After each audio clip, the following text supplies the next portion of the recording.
Start streaming. And you know what? Yeah. Wow. I think we're there. I think we're streaming. Yeah. All right.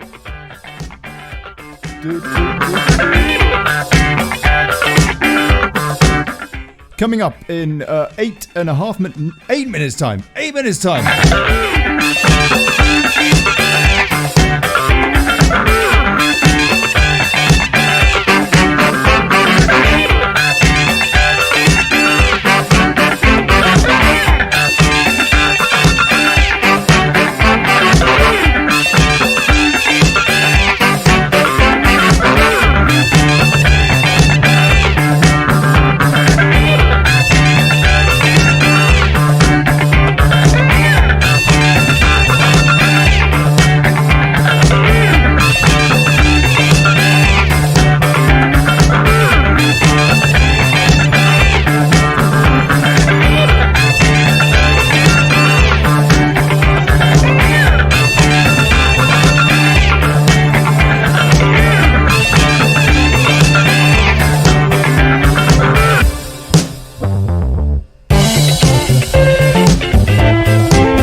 Coming up in about 5.5 minutes, people. There you go. Yep, just having a chat tonight, taking your calls, whatever. Oh, hold on. Oh, blimey, sort out some music, mate. Yeah, there we go. Oh, check this out. I'm on my own, broken alone. I feel the rain crashing down all around this empty town. I'm searching for the lost and found, but you don't care, you're unaware. Keep moving like the scars aren't even there. It's in the air like a blazing flare.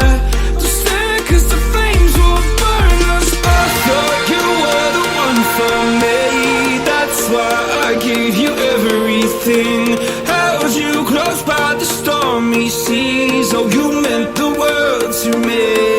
I used to kiss your head when you cried for me. Hold your hand while the pain was over. Keep you warm by the roaring sea. You meant the world to me.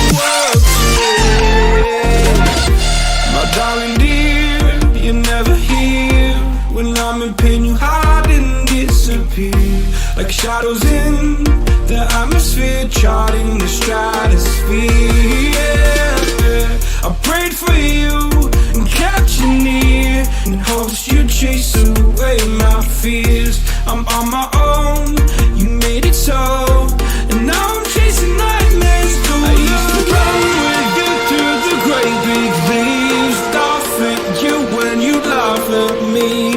Hope for us because I believe the home was just you and me.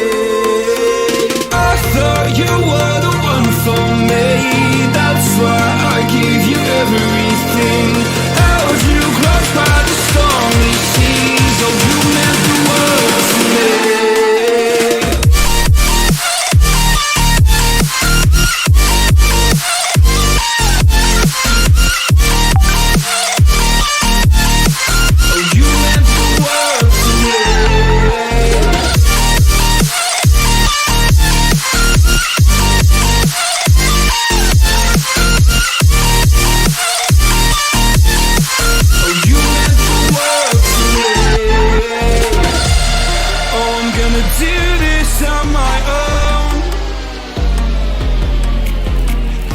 No point in blaming you, you did not know.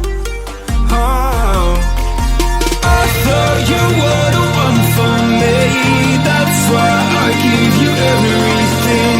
Held you close by the stormy seas, oh you meant the world to me.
Oh, you meant the world to me.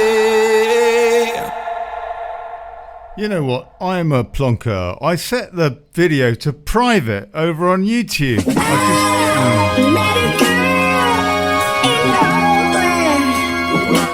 It's not private now.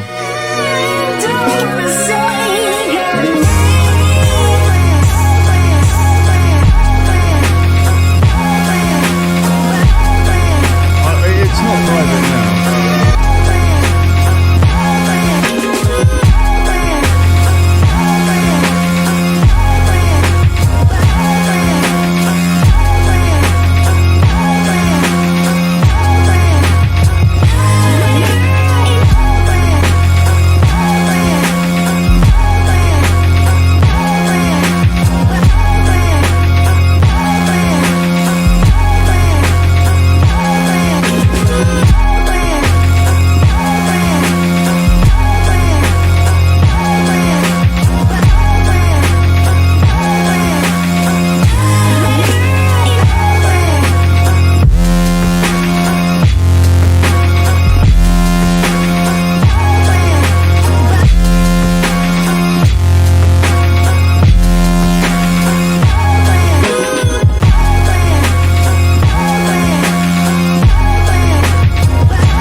folks.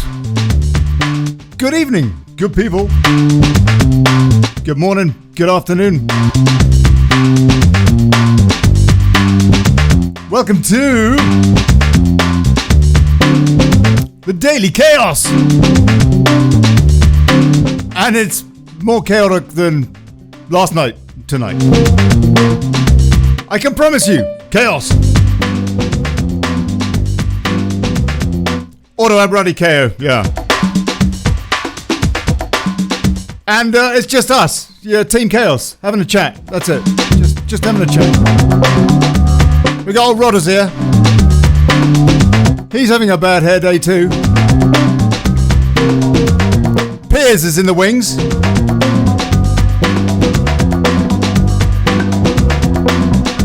And Jay. I don't know where Jay is. He'll probably pop in a bit. And you too, yeah. If you want to come in, have a chat, that'd be great. On YouTube, on Facebook, that's where we're streaming tonight. Please, gov.ly/Zoom, and I'll put that link in the comments in a minute. Yeah, blimey. Good evening, gentlemen. Hey, Rodders, how you doing, sir? Oh, can't hear you. Oh, hold on a sec. You need to unmute. Piers, you need to unmute. I told you it was going to be a bit chaotic tonight. And for all sorts of reasons. No, I've got this... Sit. Hey, Rod. How are you, man? Ahoy there, not too bad. Well, evening, gents. I've got this routine to walk this bloody mother-in-law's dog. And it's this National Dog of Spain. National Dog of Spain? Mastiff. What's that? It's called Mastiff. And he's enormous. He's 4 foot at the shoulder, and he's got a lot of energy. So it drags me through the fields. My task from mother-in-law is to get this damn thing trained, and it's like 4 foot. 4 foot at the shoulder. Yeah, that's a pony. 4 foot. Yeah, Jesus, and it's an absolute monster. Well, he's got a lovely personality, temperament, and they use them as sheepdogs up in the mountains of Spain. And boy, my hands are sort of absolutely raw from reining him in. He doesn't chase the sheep, and but boy, that does he pull, and he likes fairly sort of sharp and quick movement. So hence my bad hair. Well, in actual fact, I'm slightly covering over or camouflaging the fact I allowed my wife to cut my hair because the Istanbul barber in Banbury is not open yet. But I'm having second thoughts about going back there. Putting a cutthroat razor in the hands of a sort of Muslim, and you don't know what he's going to do with it. So Sweeney Todd from Turkey. You'd hope he hasn't been exposed to any of your online chatterings. Well, this is the point. In case I get recognised, it's like, aren't you the racist lord who posts stuff on Facebook? It's like, yeah, that's me. It's like, how close do you want your shave? I'm not going there. So, but they do set your ears on fire. They've got this remarkable technique. They have a hot sort of bit of cotton, and it's to burn out the hair on the end of your ears. And I wasn't told about this until I felt something just warm approach, and I nearly did a Cato, or a Cluzo, I should say, and clocked him. I didn't clock him, but it was like, oi, what are you up to? Trying to set me on fire? Fuck off. So, oh, no, it's before the watershed. No, sorry about that. Well, there we go. Anyway, how's your week been otherwise? Here we are, midweek, and for me, it's been pretty uneventful. Piers, how you doing, man? What's going on? What's going on with you? I'm good. I've been doing a lot of running, actually. I'm trying to shed the lockdown poundage. I've been hovering around the sort of 15 stone mark for a while, which is ultimately a little bit on the heavy side, and so I've been, my knees, which were giving me jip, I had some cartilage issues, seem to be okay at the moment, touch wood. And it appears you can carry it. You're a big lad. All you've got to do is to make sure it's converted to muscle density. Oh, there you go, flexing your ladies. Take note. Oh, that's yeah. Yeah, no, it's. I've been going around, jogging through Holland Park, up into Kensington Gardens, around the pond, up to sort of the Serpentine, and then back again. And it's nice actually. and it's a good way. It's the best way to lose the poundage, really, isn't it? Trying to go out for a bit of a jog. Well, you run a not marathon. jogging. You either want to walk briskly or run. Jogging is what takes it out of your knees. And the other thing is when people say to get rid of the tummy bit, do sit-ups. Don't. You do crunches. So you draw your knees towards your chest as opposed to ruin the small of your back. Just some that's great. And that's to get the sort of the sausages, isn't it, on your tummy? The ones that you can play the xylophone on.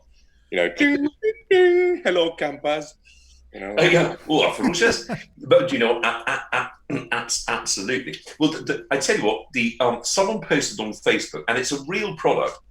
It's called the chin bra, and if you've got a double chin, it's a strap that you put underneath your chin for 40 minutes twice a day, and you lose a double chin, apparently, and it's known as the chin bra. And I'm just wondering what joker actually invented this bloody thing. And it's like $14.99, and they're selling like hotcakes. All these women with the old, what are they called? Bingo wings. The flaps that come underneath. It's like a bicep, but on the wrong side of the arm. Right. Yeah. Oh, yeah. Yeah, that's right. The flap. This bit. Yeah, exactly. Which sort of hang down, like Nice. part of that sort of parachute or hang glider. And not that these women would fly if you drop them out of a plane. But there you go. I've also been trying to set up a business because now I'm a member of the Great Unemployed. It's a great place to be. I've been self-unemployed all my life. Well, I'm one of those now, and it's we're in the process of setting up a little business. So I'm going to keep stum on what it is and what it's all about. Absolutely.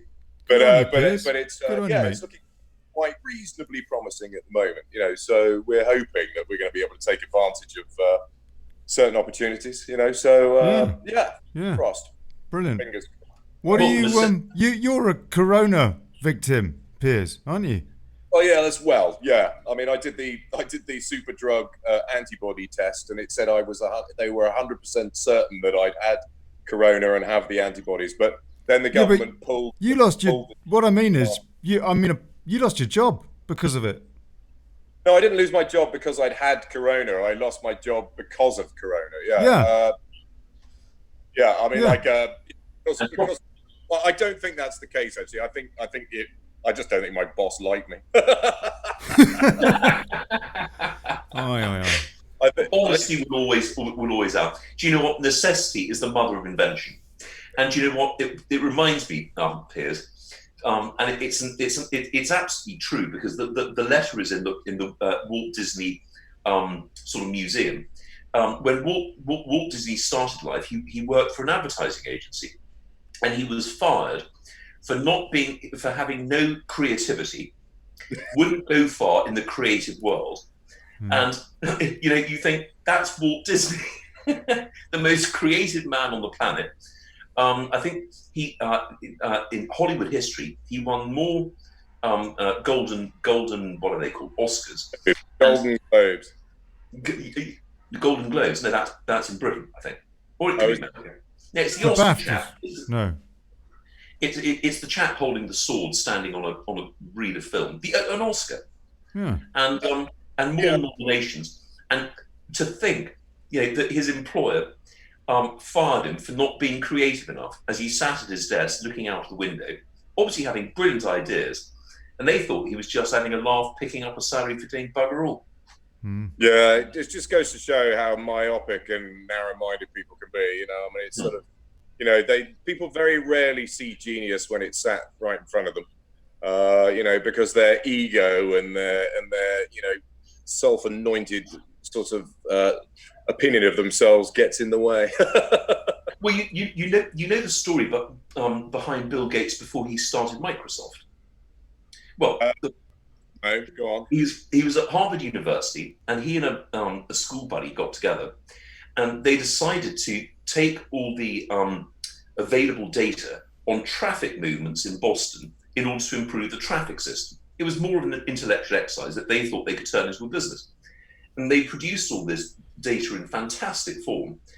took it to the council of Boston. They said, guys, this is absolutely fantastic, but we already have this, and we deliver it for free, so there's not a business here. And to think, his parents were furious, having paid his way halfway through Harvard, which is a fantastic university, princely sum of $40,000 a year, and he's dropped up to produce a piece of dog turd as a business. And then, of course, he settled on IBM for the DOS system, which was the backbone of Microsoft originally. Yeah, that's right. I watched that one about Steve Jobs. There's a film out. I can't remember what it's called now, but I remember that the biopic with Michael Fassbender playing Steve Jobs, and it's all about how he set up, Apple. Yeah, with Steve Wozniak, who he legged over something wrong. No, sorry. Yeah, it was Steve. It was the Woz who was behind the design. And I mean, Jobs was not a technocrat at all, but what he was very good at was marketing and picking up market trends. And they've got the worst reputation in Silicon Valley for nicking ideas and then saying, "Hey, if you're the developer of the software, come and sue us." They're hated. Like the Chinese in Silicon Valley.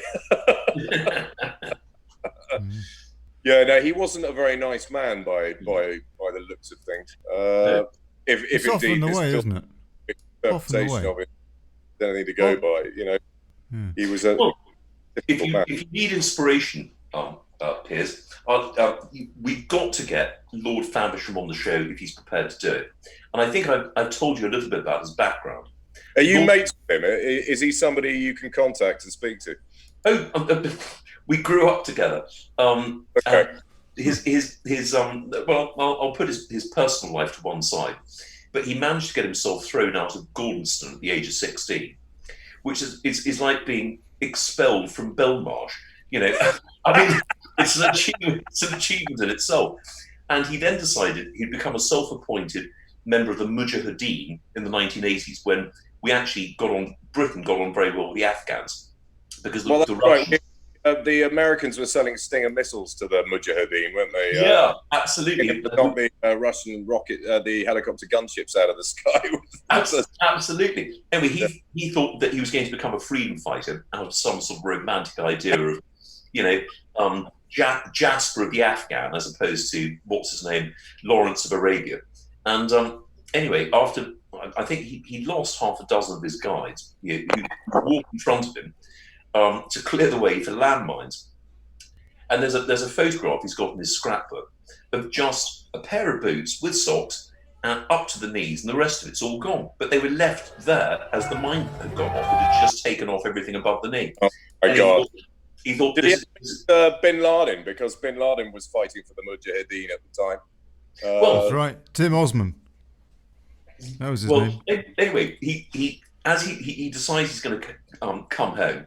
So as he's crossing over the northern Afghan border into Pakistan, he attempts to bribe the only honest border guard on that stretch of Pakistan. And, it's like winning the national lottery. The odds of finding a border guard who was not going to take a backhander are about 280 million to 1. Anyway, he's asked what's in his backpack, and he hands over the backpack, and he's got an AK-47, sort of cut down, with a folding stock. And the border guard says, "Do you have a license for this?" So Jasper hands over a $10 bill and says, "That's my license." "Oh, sir, this not be being a license." He says, "Oh, no, that's only half the license." So he hands over another $10, and he's promptly arrested for trying to corrupt a border guard. So he spends 10 days in a Pakistani nick. And the only way to get him out is a letter of commendation from the British consul. Now, this is not a piece of A4, with "he's a jolly good chap," and, you've got the letterhead. It's a sort of parchment which is 6 foot by 3 foot. And anyway, he gets back to the UK and he's completely unemployable, basically. So he hits the booze quite hard, and he produces an amateur porn film, To the Man of Porn. And not that I'm trying to lead you down as a particular path, but there you are. As needs must, necessity being the mother of invention. Hi, Chris. have been told I'm adequately equipped to potentially make that kind of production, but I don't think the missus would be too chuffed. Boozy! Boozy's popped in from stateside. Hey, Chris. God bless you, mate. They were predictably going down the rabbit warren, which is porn. How are you, mate? Wait, it gets even better. So what does Lord? He is Lord Faversham. You know, the family have 6,000 acres of prime shooting land in Yorkshire. But anyway, he was disassociated from the family, having made the manor porn, part of which was filmed in the family home because it had to be authentic. And I'll never forget, he showed me one of the pre-edit cuts, and this is when I was going out with the person who is now my wife. And she wondered what sort of friends I had, because he freeze framed it, and it was a rather interesting scene involving two men and a blonde lady in a library. And he said, "What do you think of that?" I said, "Look, it's just sort of porn." He said, "No, the picture in the background, it's a genuine Titian."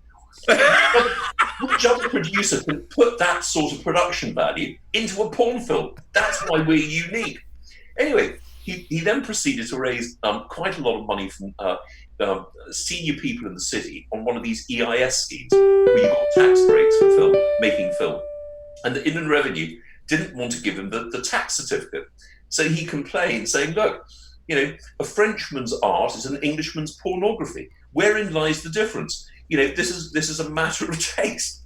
So he got his company off the ground, called Relish Productions and then Tongue-in-Cheek Productions. And all their productions were topical. So the Christmas special was called Jingle Balls. When the first Iraq War kicked off, it was called Weapons of Mass Satisfaction. Under Tony Blair, when crime went through the roof, it was Cocks and Throbbers. And you can imagine how the whole theme started to sort of crack on. So anyway, just food for thought here, whilst we're thinking about business prospects. Yeah, well, yeah. Lovely. As long as I wear a mask, and conceal my identity. or direct it. And then you're behind the screen. Exactly. And you're not seen, and then you. Well, I've got to say, Jasper had a business partner. We all remain great friends. And I won't name him, but on his left hand, he had a set of very heavy rings. And he was married at the time. And anyway, he tried anonymously to appear in one of the productions. And he's got his left hand, rather foolishly, which is highly identifiable, on the back of this lady's head. And as a bit of a gape, on his wife's birthday, he played this film called Sodom and Gomorrah, that was filmed in that boozer, the boat, Goat and Boots on the Fulham. Is it Fulham Road? Is the Goat and Boots? Oh Christ! Yes, it is. I think it is. Yeah. Yeah. It was filmed on the first floor. And anyway, my friend decided to get involved. And again, he used the wrong hand to grasp this lady's head, because his wife immediately recognised these very hefty silver rings, 3 of them. It's like, "That's you, isn't it?" And you screen this in front of all my friends. So needless to say, that marriage was not a keeper. And there you go. So if you make porn and you want to appear, just try and be as anonymous as possible. Well, thankfully, I've never been a fan of wearing signet rings or rings in general. Really, even the Prince Albert never really appealed to me either. So, although I had a friend who had a Prince Albert, and he eventually got bored with it, took it out, and weeing was a bit of you had to sort of plug the hole, for a while until it healed up. Otherwise, you'd be out of 2 orifices. This is lovely. It's like one of those sprinklers you put in the middle of the lawn if you're lying down. I mean, oh God. Yeah, something like that. Yeah, I mean, it must have been a job for his girlfriend at the time to clean up the bathroom, or she probably made it, to be honest with you. So somebody, I can't see who it was, but somebody said Cocks and Throbbers. I mean, I have to say the titles of the porn films that that Jasper was making are absolutely inspired. You know, I mean, That's Kerry, you know, I think. Yeah, Kerry Swan. I've been just showing banned. exactly. You know, very very inspirational titles. Well, I tell you what, a bestseller right now, which is most topical, is Black Lives Matter. No, I'm serious. There is a production called Black Lives Matter, and anyway, you can imagine what the subject sort of matter is, and there you go. You've been doing your research on Pornhub. Exactly. Have they calmed down? Have they calmed down Black Lives Matter in the UK, or are they still ripping down statues in the UK? There's new legislation in place to say that you know, group meetings of over 6 people are illegal now. So, that's right. So they've basically through legislation in Parliament making sort of public protests illegal. So that's pretty Orwellian, no? I mean, during the time of infection, you know, while COVID was raging rampant, you know, they basically made it illegal for gatherings of over 6 people. So you know, hopefully that'll put a stop to all these you know, these large gatherings around Westminster and Whitehall. Well, yeah, but on the other hand, if, say, then, I don't know, Brexit tanks or something, we can't protest about it. No, we can. Actually, what Piers said, if you listen very carefully, is that this legislation only is in existence during this, whilst this lockdown is in force. Which could go on for months. Rodders. Yeah, and also the legislation that they put in place is it doesn't take much. They just have to review, and it's not even a full parliamentary review. It's just literally a cabinet sign off. Yeah, continue. Yeah. So that's right. They can do so. Actually, they can extend the lockdowns ad infinitum. And they've already cancelled elections because of this. So the mayoral election. The mayoral and the local elections, which means what's to stop them cancelling general elections on the grounds of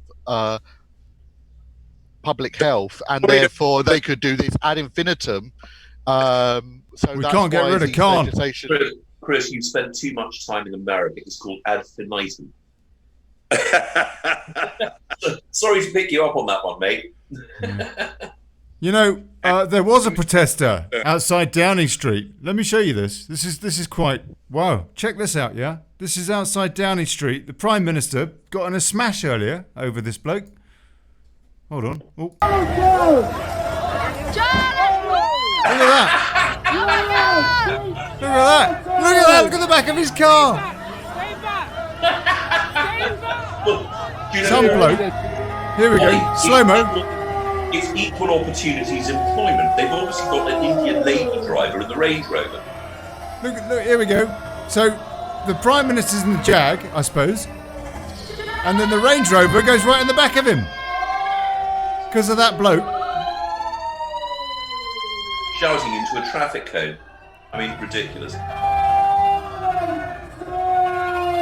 It says here, the car driving Boris back to Downing Street from Parliament was struck by one of the security vehicles in the convoy as it left Parliament after a protester charged at the car.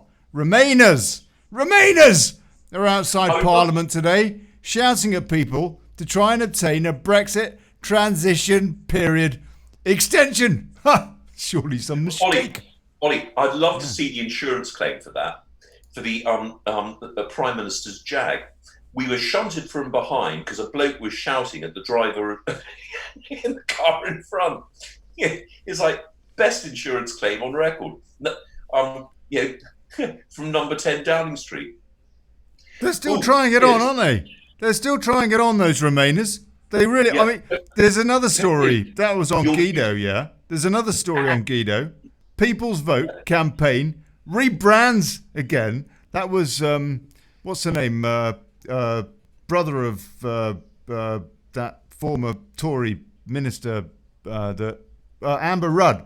Her brother was in charge of. But anyway, the People's Vote rebrands again. The People's Vote campaign is back from the dead, following its complete collapse in November last year. It's now going by the name of Democracy Unleashed. I mean, they just want a lot of cock. The People's Vote campaign was itself a rebranding of Open Britain, which in turn was a rebranding of the official Remain campaign. The same organisation holding the same valuable data, changing its clothes yet again.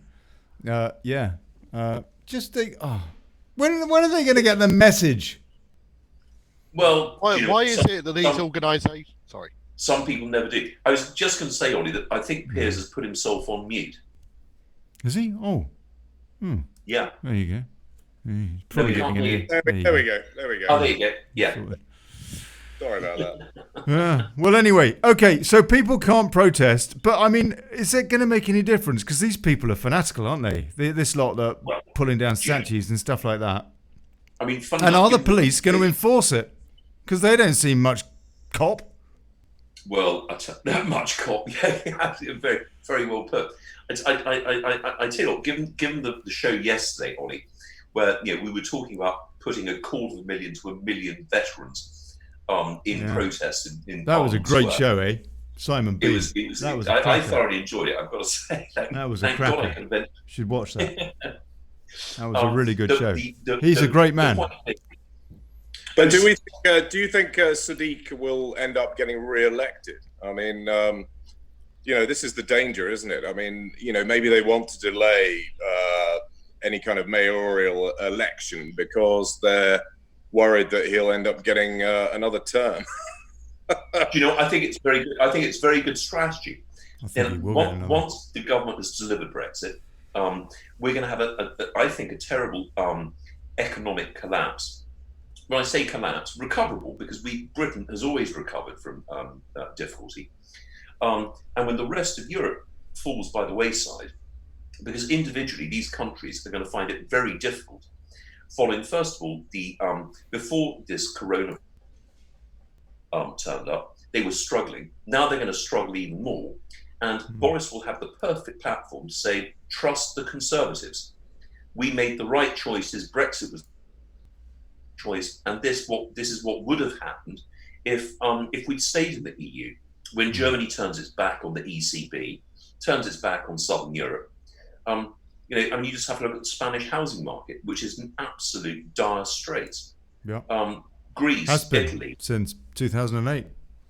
Yeah, but I mean, that's a very valid point. The Germans are not excited about the prospect of having to fork out for the whole of the EU body. I mean, we are the second biggest net contributor currently, and once we're gone, the premise of funding these lesser states within the EU makeup is going to fall heavily on the Germans, and it's something that they're all acutely aware of and not happy about at all.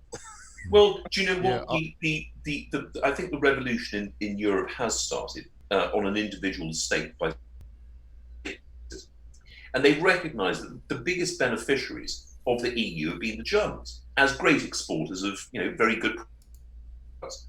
But of course, if you take an example of how stupid the Germans have been, when Italy breached its GDP to government borrowing requirement, what do the Germans do?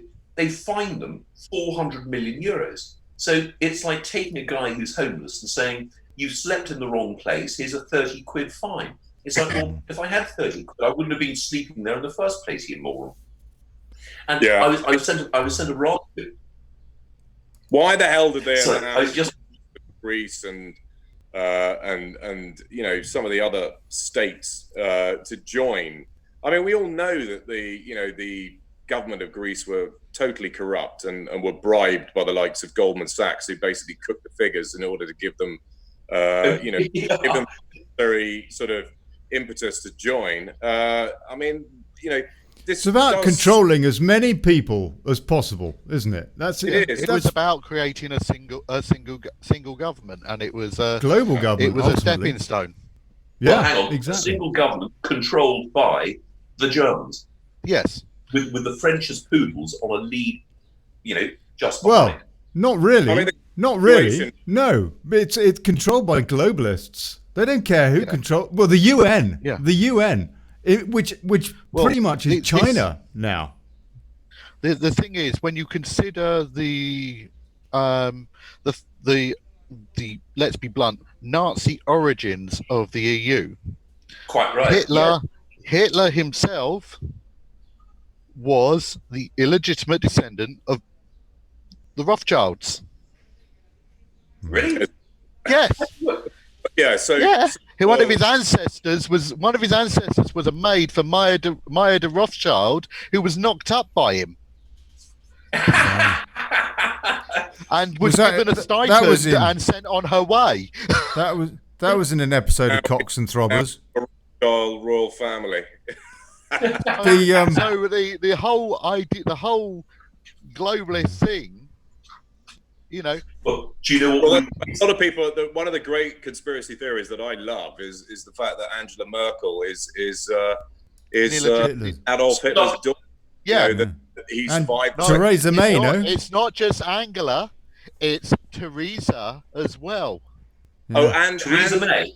Yeah, yeah. There's a picture of them together as kids, isn't there? And the president of Lithuania, That's all it. three of them were together at the time, and there's a photo of all three of them at the same time behind the Iron Curtain at a time when there wasn't free travel and it wasn't easy, and all three were brought up by priests. That's right. And they were all adopted.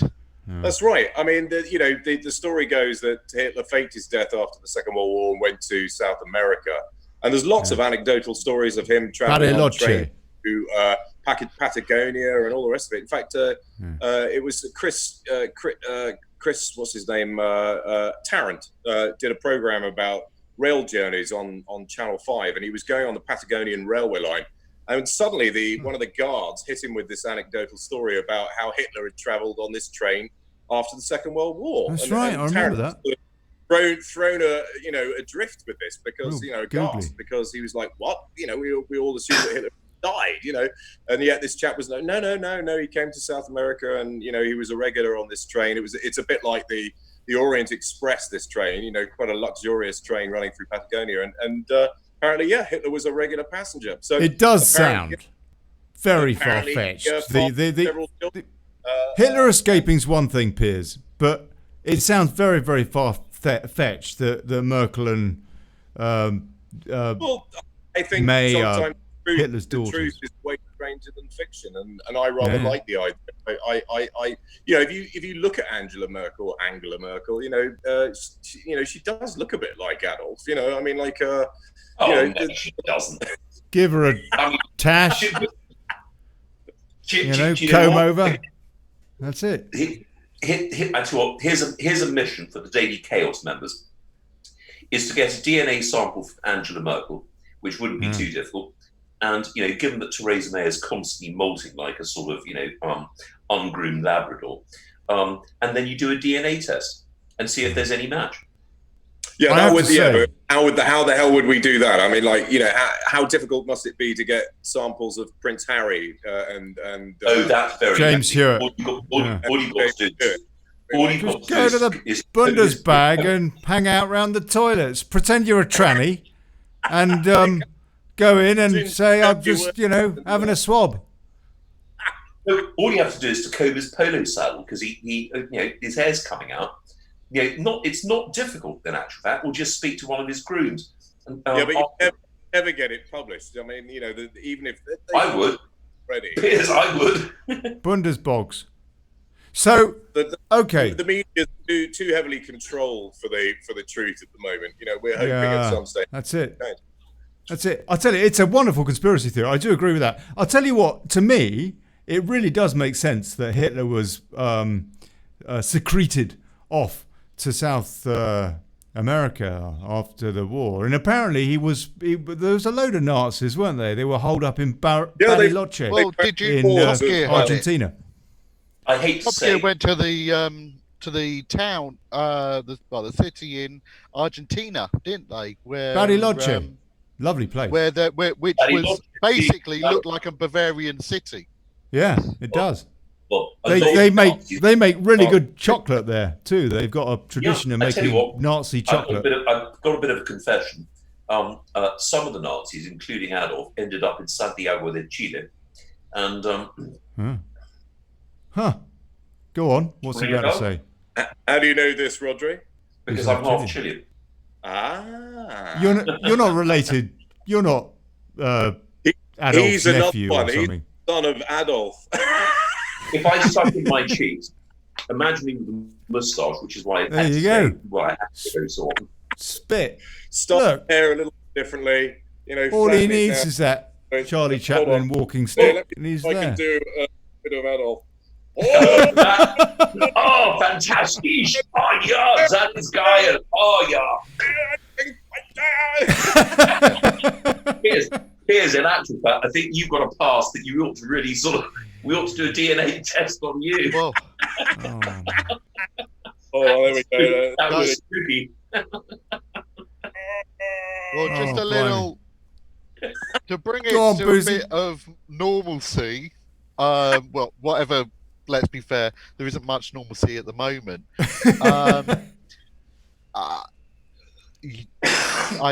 Ollie, I think, saw. I mentioned some of it to him.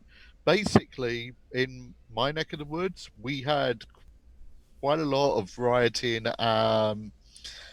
Like a city, like 5 miles just to the east of me. Tell us where you are again, Chris. I'm in San Diego. I'm in what's an area that's generally called Redwood Village, which is east of San Diego. So have you got a town left, or has it been taken over by Chastas or something? Well, no, we haven't. They haven't taken over. There was a lot of the governor demonstrations. Hold on, Piers. The next presidential election are going to have to be by post, doesn't he? Hold on, we'll come on to that. So you haven't been torched yet, Chris. Well, we did have La Mesa, which is a heavily African American city, 5 miles east of San Diego proper, but still within San Diego County. There were massive riots there. We actually had 2 banks that were burnt to the ground. Really? We had a lot of damage. We had building mum and pop shops smashed up. Really? Basically, the whole commercial part of the city had been more or less destroyed. Really? What, in San Diego? Yeah. San Diego? In La Mesa. Yeah, and in downtown they were smashing up storefronts and all of that when they were marching. Hold on. Let me get this right. You're saying that downtown San Diego has been smashed up badly? Well, they smashed up. Well, downtown San Diego, they actually smashed. There was a few, like there was some like AT&T stores and stuff like that which had their windows smashed in. There was looting. And Chris, stuff whereabouts? You do armed security. Where were you when all this was going on? Were you shooting people in the basement? When this was going on, I wasn't at work. We did. We actually had demonstrations, like a vehicular demonstration. Isn't that typical? Isn't that typical? When it all kicks off, it's your day off. I can't help. And you're the one with the guns. It's where I'm tasked. I don't work in La Mesa, which is where it is. Downtown San Diego, the areas I work were not affected. So, Chris, tell me. I mean, it sounds pretty damn chaotic. It's nothing like as bad as Seattle, though, yeah? No, they haven't. We haven't got an autonomous zone set up. I did have it very close to my doorstep, though. The nearest, my street where I live. There's 54th Street and Redwood, and I'm off of Redwood. 54th Street Chris, you was say- completely closed down by a vehicular protest. We're regularly hearing gunfire and fireworks being put So off. is this we still don't know whether going on every day, or has it dissipated largely? The protest. it's dissipated, but you're still here. There's still spots, and it feels like a tinderbox. So it feels like when you go around, everyone kind of is on edge. Everyone's expecting something to happen again. Everyone is right on their, you can Really? see the Tense. that people are generally having a lot of fear. Like when we had this Really? protest just down the road, I was right by my shotgun because they'd been threatening to go into the suburbs. So you didn't. What was shoot that called? Purge, the film The Purge. Yeah. It's a bit like that, where It is. have you seen The Purge? It's quite interesting, very good. where we're in a sort of slightly sort of futuristic version of America, and they've basically sanctioned this day or a 12-hour period where murder is legalized, and rich people kind of go and live in, lock up their houses and board them all up with, metal boards, that roll down or whatever. And basically it's just complete anarchy in the streets, and people can go and chop up or shoot. It does feel like that. Whatever they like. It sounds a bit like that. It does. This is a problem. If you've got Antifa supporting attorney generals like you have in DC, in Minnesota, in Seattle, in Washington State, and even what are the people think? Georgia, in Atlanta, where a cop did everything by the book, and he's been fired. And the DAs are trying to prosecute him for murder or felony murder because he defended himself. Well, I think murder always is a felony. Well, no. There's two different offences. There's two different offences. Hold on. Don't get off the. Look, the bottom line, is what are the people, the average Joe in California, which is a Democrat-leaning, or heavily Democrat-leaning electorate, what do they think of their elected representatives now? Are they more siding with Trump's attitude, which is this is an absolute joke, or are they more siding with the Democrantifa type attitude, which seems to end up with idiots like that mayor in Seattle who's actually going into the Chaz zone and helping them do some gardening? I think, unfortunately, at the moment, they're not. A lot of people are not putting two and two together. I nearly came to blows with my wife's cousin because he was supporting all of the action and saying that the riots and all this were justified. I went the minute you use violence in them, because they've been unheard. And I went the minute you use violence in a political protest, it makes you a terrorist. And if you are supporting these people, you're appeasing terrorists. And I have nothing more to say to you. And I outright called Black Lives Matter a racist because they're black supremacist, racist. Well, it's a Marxist, Soros terrorist front organisation. For crying out loud! Full stop. It's a front. It's a front to cause disorder, divide and rule. Yeah. Piers had it right. He was talking about they want to stop people voting and all that, don't they? Go on, Piers. What were you saying about that? Majority. I mean, this George Floyd thing has kicked off, a latent anger in a lot of the black community, and a lot of them wanted to rally and make their voices heard, but they wanted to do it peacefully. I do think that this hardcore violent contingent are organised and paid for. I think the vast majority. I think some. Yeah, there are They've probably got some bricks being delivered. They had bricks being delivered, didn't there are they? thugs in the mix. Piles of bricks. But I do think that I mean, look, Google, for example, took down the picture of Winston Churchill in the list of prime ministers of this country. They've had to put it back up after the outcry. I mean, that in itself was deliberately derisive in the sense that they were doing that. They were doing that in order to try and flare up anger in the people and create a race war.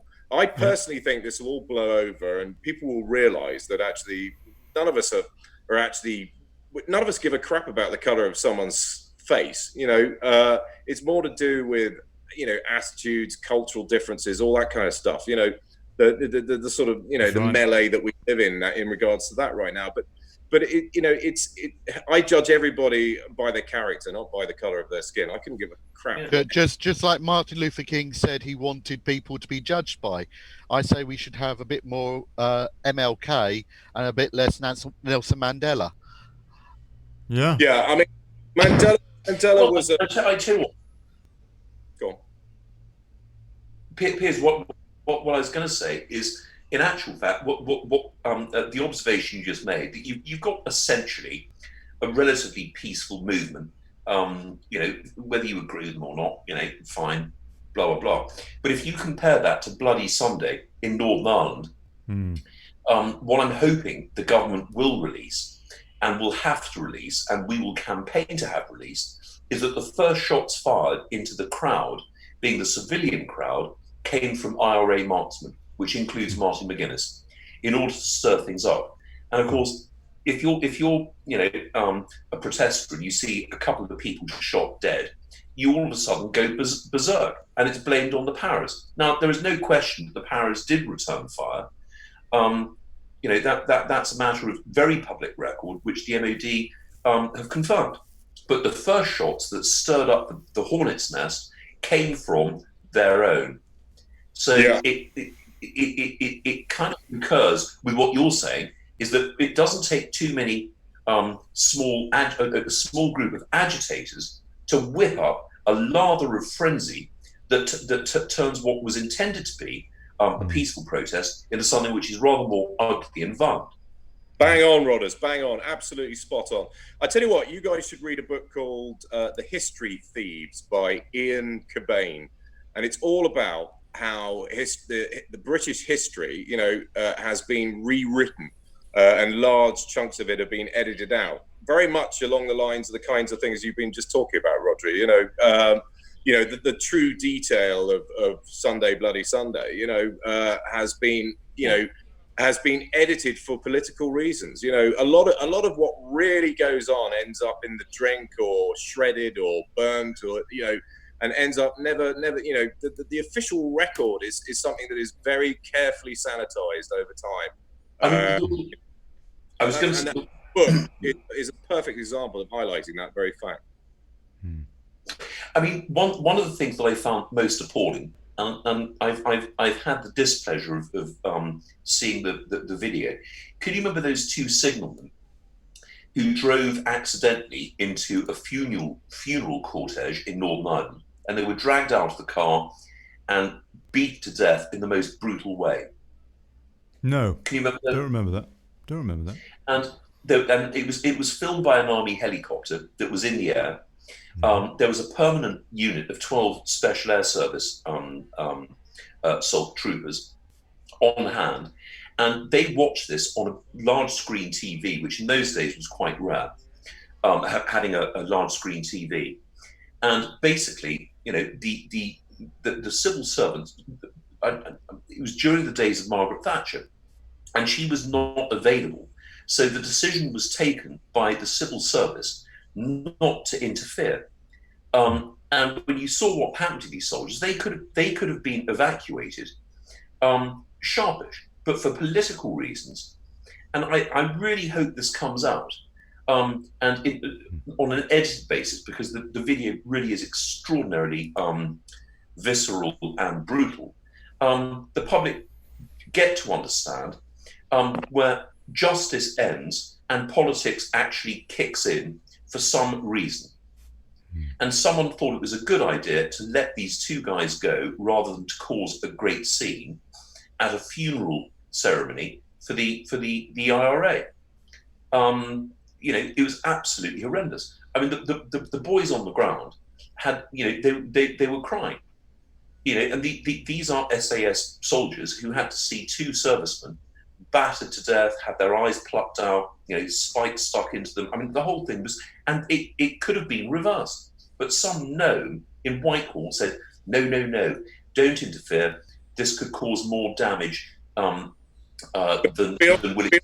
But that's because, to be honest with you, the British soldiers were, there were various IRA checkpoints at one point in places like Belfast, and actually the British forces were told to take some of these checkpoint IRA characters out in order to deliberately try and stir the pot, in order to try and get some of the heads of the organization, the IRA, to reveal themselves in a sort of more of an open conflict kind of scenario.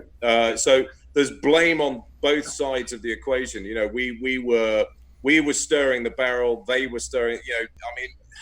But yeah, when you're in a highly volatile, inflamed. Yeah. So, okay, I want to know what's going to happen in November, Chris. What's going to happen? Because it seems to me that despite these, I don't know, fake polls from CNN that reckon that Biden's leading the president by 13% or something, I just find that incredible. I don't believe it for a minute. It seems to me that the opposite is true. That's what logic would tell me. That the average American, not just in California, whatever, but more moderate, average Americans, if you like, are looking at what's going on with their head in their hands and saying, enough!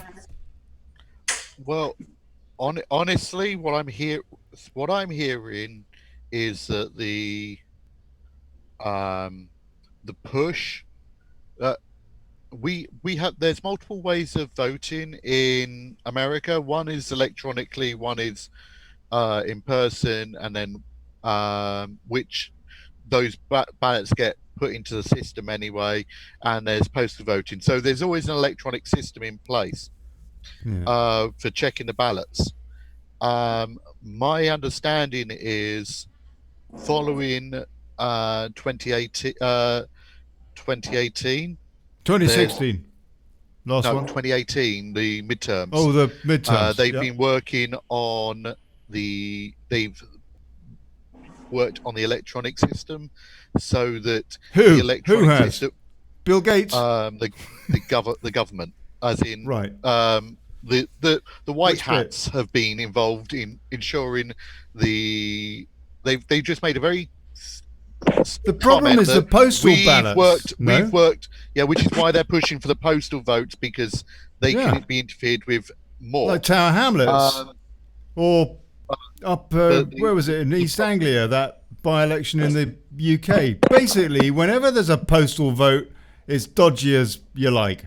Yeah, and that's what the thing is. Out here, there is a lot more postal voting because of how widespread the country is, normally, in a normal election, there is a lot of postal voting because it's because the country's so large and the amount of polling stations you'd have to have, and you've got very ruralized areas where people are not going to go and vote, drive 3 hours to a polling station. Why doesn't Trump say you can postal vote, but you've got to have your vote verified by some kind of solicitor? You've got to be stamped.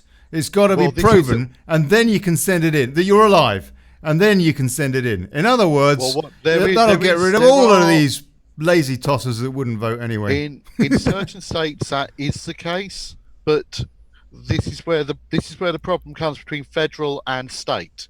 Mm-hmm. The states regulate their own elections, so they're not allowed to make any laws that go against federal laws. And there's a big, and because there is an emphasis on the states themselves, it makes it very difficult to pass legislation without it being seen as an attack on the rights of the states. So, but the right for what? What about the right? And gentlemen, please jump in, because it seems to me that this is an incredibly pressing issue. And if Trump loses in November, this is going to be the reason why. Yeah. What about one sec, Chris. What about the right of somebody to know that their vote counts equally, that their vote will not be discounted by the next bloke who goes and votes on behalf of all of his dead relatives? Do you know what, Ollie? You're absolutely spot on.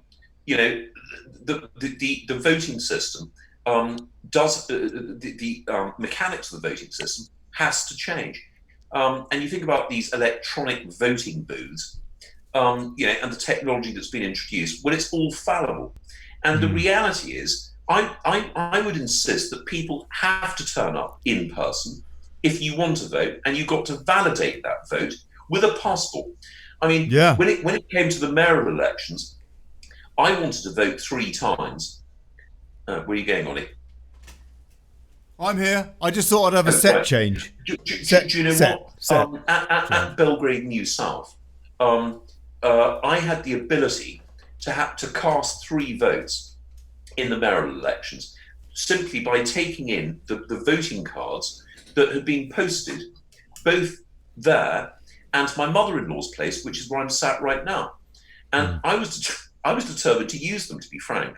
I thought, well, I stand on the right side of good, and my wife went bananas and said, "Darling, that's illegal. If you get caught, you will be on the front page of the Sun." And I said, "But I'm doing the right thing." But I did have. I had at my disposal 3 of those voting ballotty things. 1 for my brother-in-law, 2 for me. Because they'd forwarded one. I mean, the whole thing was a bloody nonsense. I could have had 3 votes. Now, when it comes to the manipulation of Mr. Singh, Mr. Gupta... And you're not Mr. even a student. Yeah, no, exactly. All these votes coming in from Pakistan or wherever.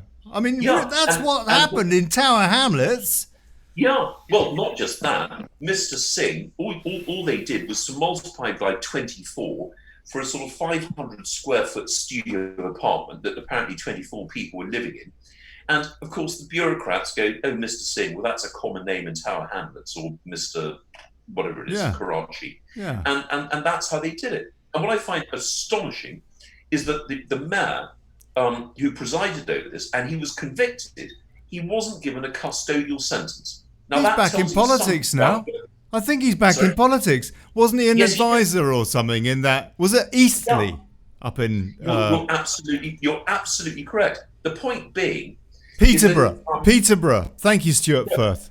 Yes, Peterborough. Well, I tell you what the funny thing is you got that bloody woman on a Yusuf Buba, the one who lied about the speeding ticket. Remember?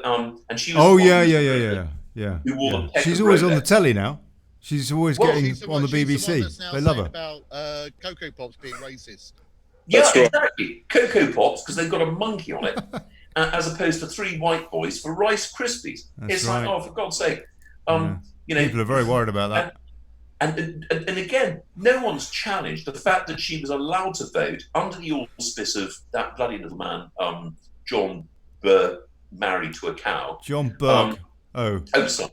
No, that was probably a little bit sexist. Allowed her vote to pass when in actual fact she was prohibited because she was serving a sentence. I mean, to turn up, how many alarms must have gone off as she passed through the security systems and the scanners in the House of Commons to vote, wearing an electronic device? Oh, that Fiona Osong.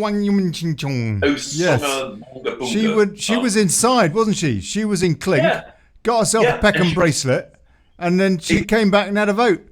I mean, which is illegal. And that vote, that was the single vote that gave absolutely. Yvette Cooper's, Oliver Letwin's amendment the means to allow those remorons to extend the transition the last time round in that last parliament. Exactly. And you're not allowed to vote.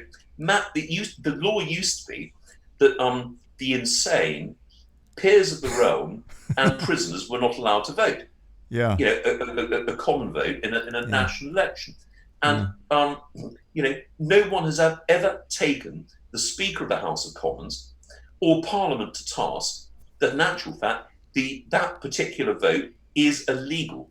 It was actually John Bercow's discretion as to whether or not he would allow that crook to vote.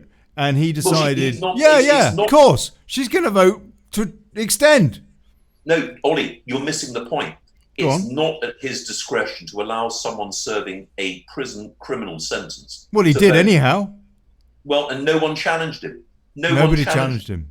Yeah, on either side. The Houses of Parliament are absolutely riddled with globalists. I mean, riddled.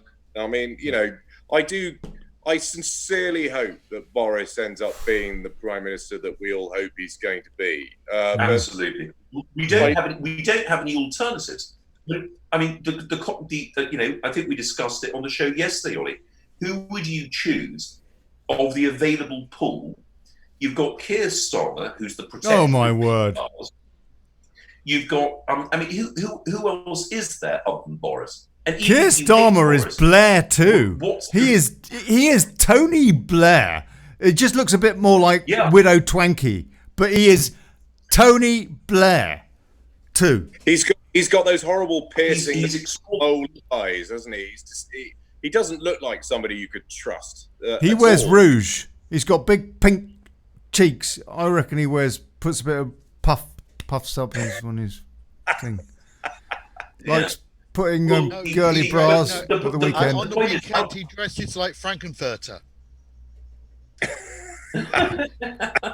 Well, do you know, I rather suspect he enjoys a bit of Frankfurter up the old Tim. The show is going back from whence it came. Right. Which sounds like another porn movie, From Whence It Came. Right, we're going to go in a sec, because that's kind of it. It's a short one tonight. But and you did promise me the Dambusters. Hang on. Very well. I will queue it up. And in the meantime, if you would just tell us, Rodders, because you did briefly touch on it earlier, and then we got sidetracked, but it's a very, very important point. Simon Bean, bless him, he's coming back on next Tuesday at 7 p.m. UK time. That's 2 p.m. Eastern whatnot time. Mr. President, if you want to pop on, have a chat, tell us what you're going to do about locking her up.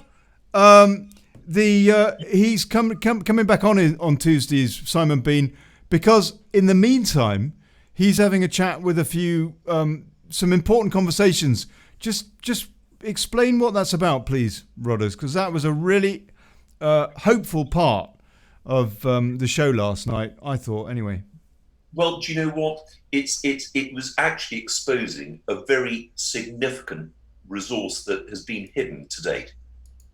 Simon is linking together the veterans associations in Britain, the United Kingdom, I should say. And the veterans associations speak for 4.8 million votes, and people who've served their country have traditional British values as opposed to progressive politics and progressive values. And in actual fact, by putting them on in the field, on march, boots on the ground, in actual fact, there will be a compound effect for issues specific.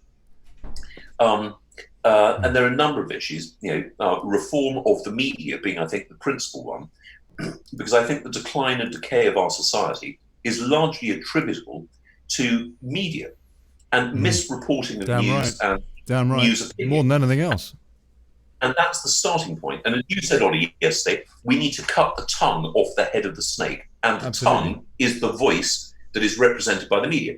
Absolutely. And which moral-minded, decent, common man would not want to put his name alongside 4.8 million members of the armed forces? Yeah. You don't have an axe to grind. So the idea, what he's talking about, is basically getting all of these ex-squaddies and squaddies, but basically vets, getting them to lead a campaign to blockade the media, basically, to basically take the news to these fraudsters and to picket them peacefully, and apparently they did this over Soldier F and Soldiers A to Z a little bit. And he said on the show last night, he said it did help. It did help. So if that to me is so exciting to hear that he's doing that, and I'm really, really looking forward to hearing what he has to say about that next Tuesday. Because off the back of these discussions, I so we should all pray for him this week. Yeah, these conversations go well, and that people can get on board and behind this. And I'll tell you what, if there is a protest that's going on outside Broadcasting House in London, or up in Manchester outside the BBC, what have you, and people are going to basically camp out, I will personally get involved in that. And I'm sure that many, many, many Brexiteers and people that are frustrated at the rape gang cover-up and everything else, all of the lies and the spin and, still getting Blair on and he's a bloody war criminal and all the rest of it. This disgusting media needs to be cowed and put in its place, and only by us getting in there and protesting it en masse, not just for a day, but for weeks until, I don't know, that basically there's the same sort of effect that there's been with this BLM nonsense, that with something that really counts, and make the government take action against what is brazen propaganda against the British people. Piers, sorry mate, I was going on a rant. And Ollie, I was going to say the one of my greatest causes is freedom of speech, and as soon as you try and impose regulation on the media, they immediately shout, "Oh, this is trying to harness freedom of speech," and it's not. What it is, it's categorizing the nature of media. Mm-hmm. If you've got a lunatic like me, I would never qualify for a broadcasting license, but I should still have the right to express my views and opinions. So that I have no issue with that. But if you pretend to be a distributor of news and news reporting, it should not be tempered by bias and opinion, and that is what needs to change. So there needs to be a source of media that the public can have some sort of reliance on, that they've got the news. So if you have the Times newspaper, as reported, here are the facts, the opinions could be contained in an editorial section, and if it runs to 30 or 60 pages, so what? But the problem that we have at the moment is that the reporting, in actual fact, is mixed with horrible comment and opinion blended in. And that's my issue with the media. Control the media, you control the people. And that was demonstrated in 1933 in Nazi Germany. Anyway, enough of that one. You know what? It's that time of day, isn't it? But we're going to do this. Oh no! What have I done? I've done. Oh dear! I did something wrong. Hold on. Oh, there we go. This is it. Yeah. Oh blimey! Skip the. See, there we. Yeah. Okay. Right. Thank you, gentlemen. God bless you.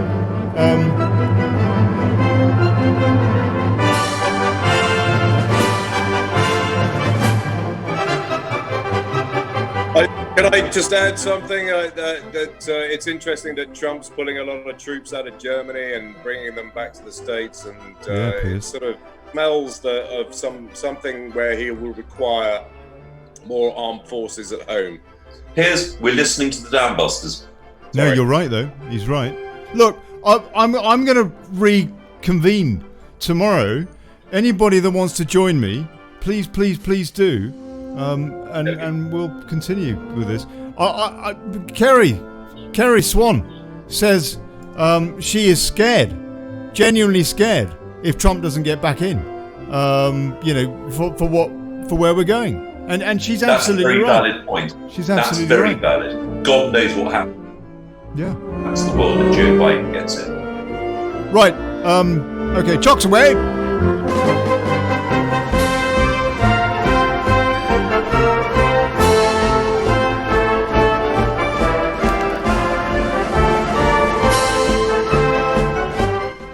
This is where the video gets pulled down because I'm using copyright music. They're questioning Bomber Harris's statue now as well. Oh, I know. They'll want Well, that. fuck. They'll want that. Yeah.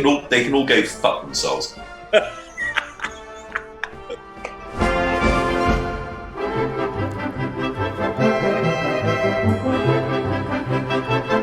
Come on, Piers. Eye goggles.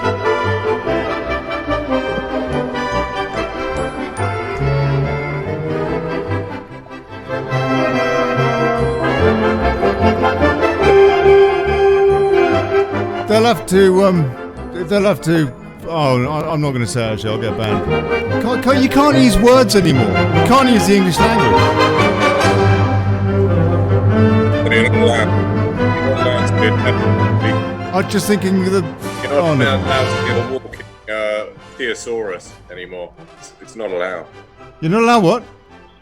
You're not allowed to be a walking thesaurus anymore. No, you're not.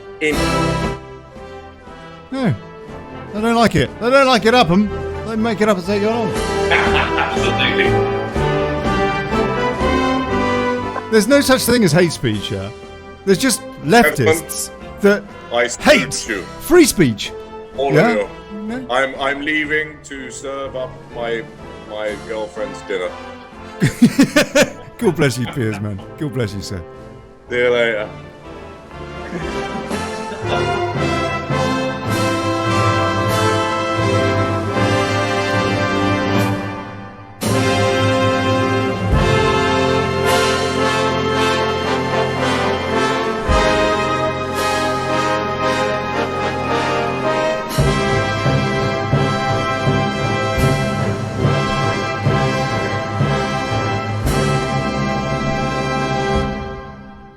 Right.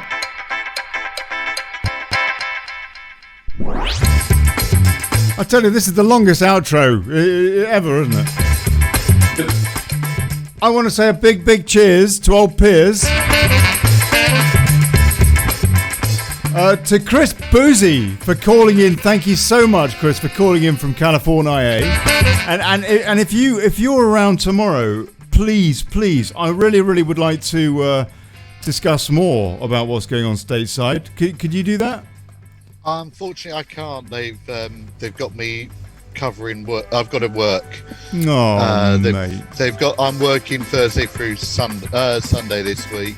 They've had me coming in for overtime. Oh, we'll look soon. Have you tried the Smith & Wesson 500 Magnum yet? No, I haven't. On any looters? No, I haven't. I'm not a big revolver fan. However, I've been informed that my rifle is turning up at the gun store on Thursday, and once they process it, I can go in and do the paperwork and wait 10 days to get it. And what caliber is that? It's a multi-caliber system. It's 9, 40, and 45. Right. I want to say also, because we've got about 30 seconds left, big cheers to the Viscount. God bless you, Rodders. Come on tomorrow, and we'll have a laugh, maybe. I don't know. I'm doing a slightly lazy week this week, to be honest with you, because I'm trying to put together various things with the new site, dailychaos.news, and a huge thank you to Jay Carey as well, who's been doing a great load of stuff on that. He's going to be on. I don't know what happened to him. I don't know. I think he's but yeah, Daily Chaos on News, people. Please go sign up. Register. Daily Chaos on News. That forum is our forum, yeah. It's what we make of it. And I want it to become a place which is chock-a-block, encyclopedic, wall-to-wall, conspiracy analysis. And freedom of speech. Freedom of speech. Yeah, no Nick Clegg there. dailychaos.news. Go check that out. And see you tomorrow. It's 7 o'clock UK time. Have a wonderful evening. God bless you. Beer o'clock now. Cheers, guys. So, as I was saying, this rifle is